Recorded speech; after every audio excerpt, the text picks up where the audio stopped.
the management of accumulated wealth that can be allocated for productive purposes. Unfortunately, our wealth for the last 20 years has been allocated for financialization, which is really, as we know, paper shuffling and not productive.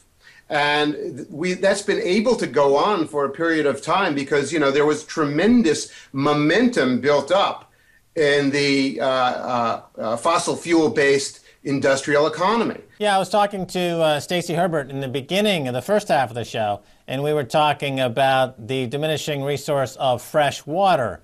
And going forward, as fresh water becomes a diminishing resource, the happy talk coming out of Washington would be, well, we're just introduce huge industrial strength desalination projects. But of course, that would require capital. So you can't have liquidity in the capital in the water market without liquidity in the capital markets.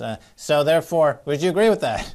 Well, yeah. I think a better illustration in the USA these days is the shale gas scam that's going on.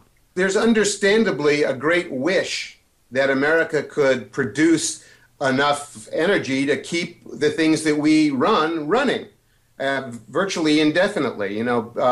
We're so invested in the stuff that we got, including our suburban lifestyles and the interstate highway system and all the other things that we do, that we want to imagine that we can keep on doing this forever. So the story has been going around for about the last year that there's 100 years of shale gas out there. And the shale gas play or bonanza got ramped up around 2004, 2005. And it started in Texas, around Dallas, Fort Worth, with the Barnett play.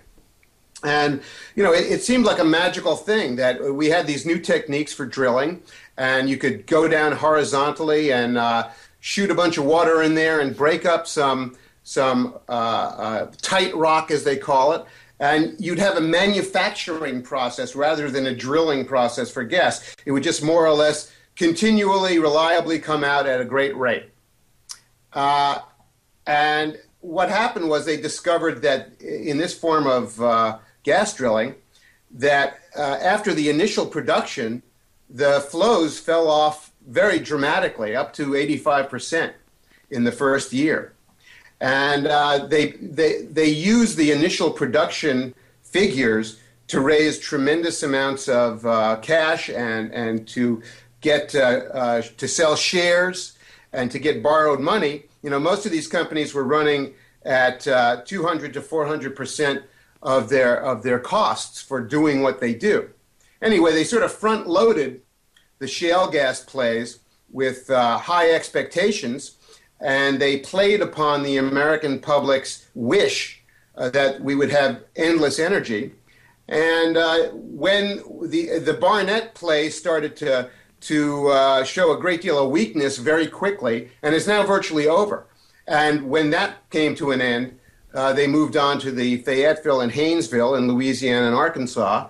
And those are now showing weaknesses. Among the weaknesses are that the geographical area of these shale gas plays tends to retract to a tiny fraction of what they originally thought, to these things they call sweet spots. So now they're up in New York and Pennsylvania, and there's a moratorium in New York, which there's a lot of agitation to lift it. There's a lot of fear about the fracking process, where you shoot all this water down into the rock to fracture it and liberate the gas from the tight rock.